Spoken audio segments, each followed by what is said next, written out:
Hello. Hello. কে বলছেন? ভুলে গেছো আমায়?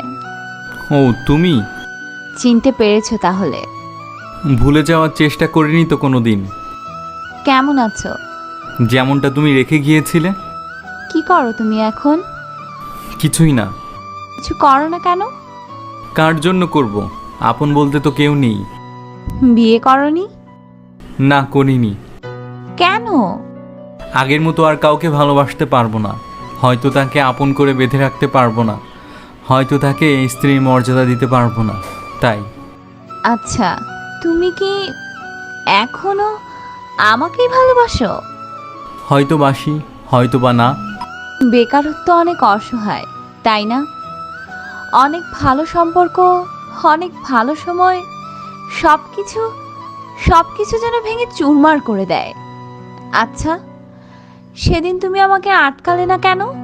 কাউকে আটকে রেখে জোর করে সব পাওয়া গেলেও কখনো ভালোবাসা পাওয়া যায়নি। তাই শত চেষ্টার পরেও তোমাকে আমি আটকাতে পারিনি। কিছুক্ষণ চুপ থেকে। জানো, সেদিন আমার কিছুই করার ছিল না। একদিকে তুমি, আর একদিকে আমার সহপাঠী বন্ধু, যে নিজে আমার সাথে নার্সিং ট্রেনিং কমপ্লিট করছে। আর তুমি তো তখন কিছুই করতে না। করতে চেয়েছো, তবে আমি জানতাম না তোমার বেকার জীবন কবে শেষ হবে আর কবে আমরা এক হতে পারবো। সেসব ভেবে আমি আর পারিনি। কিন্তু আমার সহপাঠী বন্ধুর তখন ভবিষ্যৎ উজ্জ্বল। তাই আমি এক প্রকার বাধ্য হয়েই এই সিদ্ধান্ত নিয়েছিলাম। আহ, আমি জানতাম তুমি আমায় অনেক ভালোবাসো, অনেক সুখে রাখবে আমাকে। কিন্তু সব সুখ ভালোবাসা দিয়ে পাওয়া যায় না। এমন কিছু আছে যেগুলো মেটানোর জন্য টাকার দরকার হয়। আমরা সারা জীবন তো আর এমন থাকবো না। আমাদেরও তো ছেলে মেয়ে হবে, তাদেরও তো একটা ভবিষ্যৎ আছে। এই সমস্ত কথা ভেবে সেদিন আমি তোমার ভালোবাসার কাছে হার মেনে নিয়েছিলাম। সেগুলো আমি সবই জানতাম। আচ্ছা, আসল সত্যিটা কি তুমি জানো? কিসের সত্যি? তাহলে শোনো। যেদিন তোমাকে প্রথম দেখেছিলাম সেদিনই ভালো লেগেছিল। তারপর আমাদের পরিচিতি ধীরে ধীরে, কথা বলা শুরু। এভাবে আমার ভালো লাগা কখন যে ভালোবাসায় রূপ ধারণ করেছে বুঝতেই পারিনি। একদিন আমি তোমায় আমার ভালোবাসার কথা জানালাম, আর তুমিও আমার ভালোবাসা অ্যাকসেপ্ট করে নিলে। এভাবেই শুরু হলো আমাদের গল্পের নতুন মোড়। স্কুল শেষে তোমাকে এক নজর দেখা, তোমার সাথে গল্প করা, তোমার জন্য ছুটির পর দাঁড়িয়ে থাকা, কখন তুমি আসবে।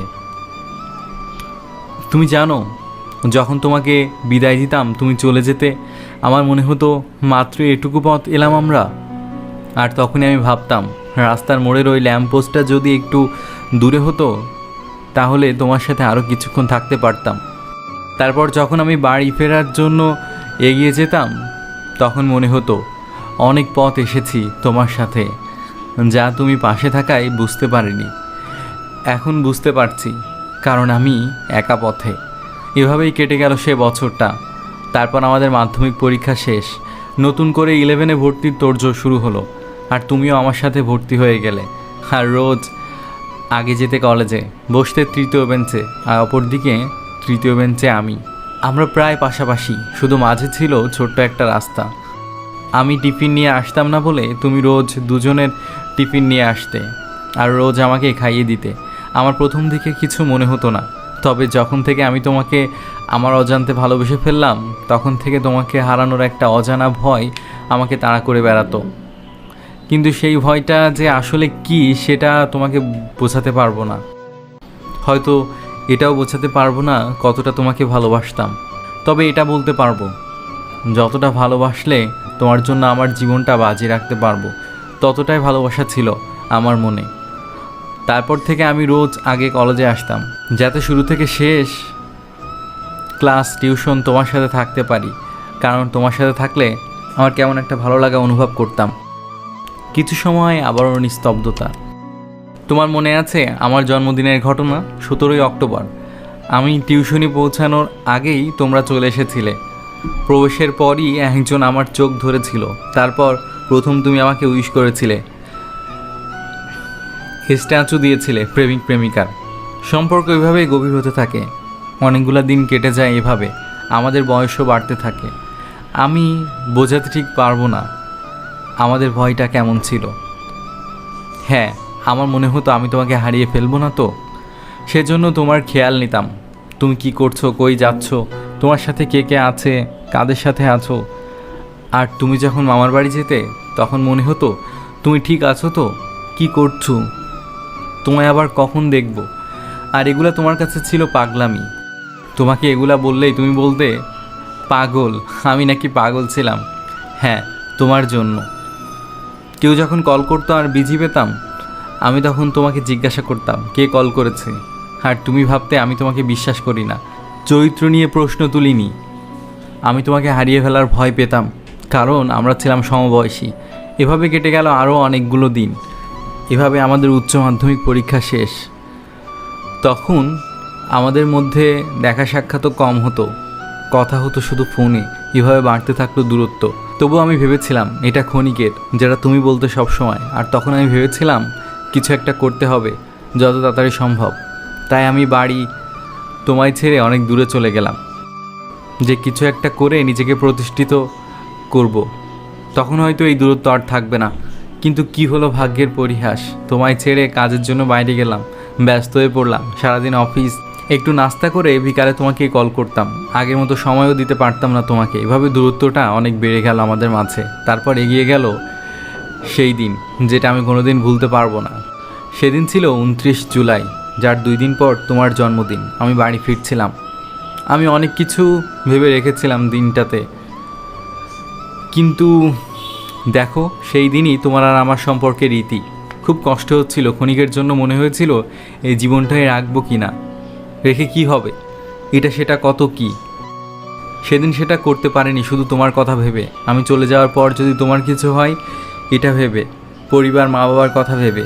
ফেরার সময় ট্রেনে সবাই হাসছিল, গাইছিল, আর আমি লুকিয়ে কান্না করছিলাম।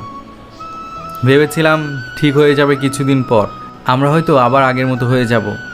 দেখতে দেখতে 2 বছর, আর কিছুই হলো না আমাদের একসাথে চলা। দেখা স্বপ্নগুলো ভেঙে চুরমার হয়ে গেল অজানা ঝড়ে, আর রয়ে গেল ভুলতে না পারা স্মৃতি।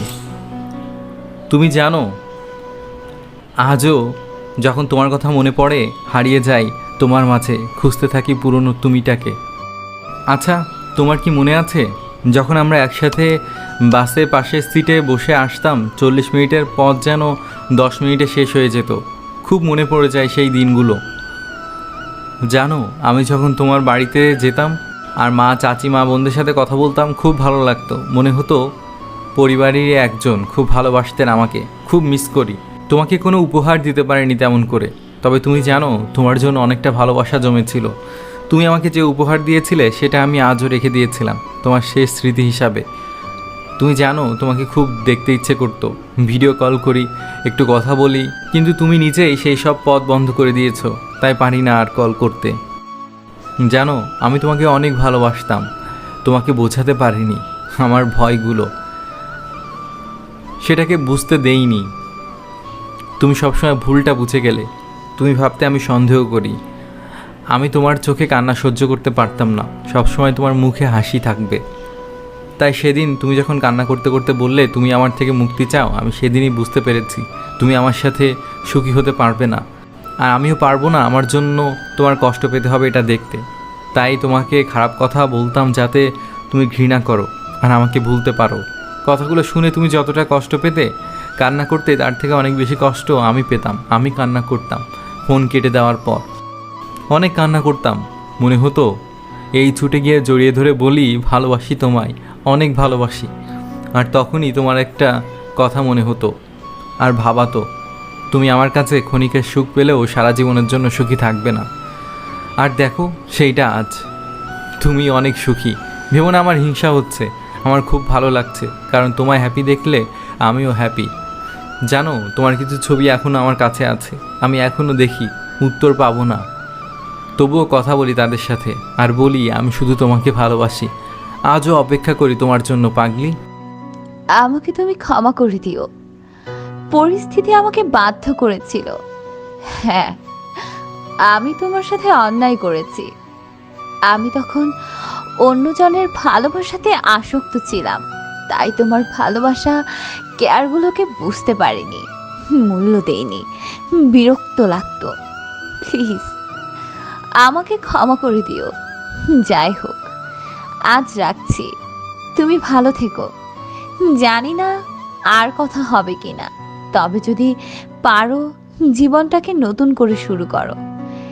একটা কথা মনে রেখো, চেষ্টা করলে সব কিছুই সম্ভব। হ্যাঁ ঠিক, তুমি চেষ্টা করলে ঠিক পারতে, তবে তুমি করনি। তবে হ্যাঁ, আমরা সবসময় চাইবো আমাদের জীবনে এমন একজন আসুক যার থেকে আমরা ভালোবাসার মানে কি সেটা শিখি, কিভাবে একে অপরের পাশে থেকে সুখের সংসার গড়ে তোলা যায়।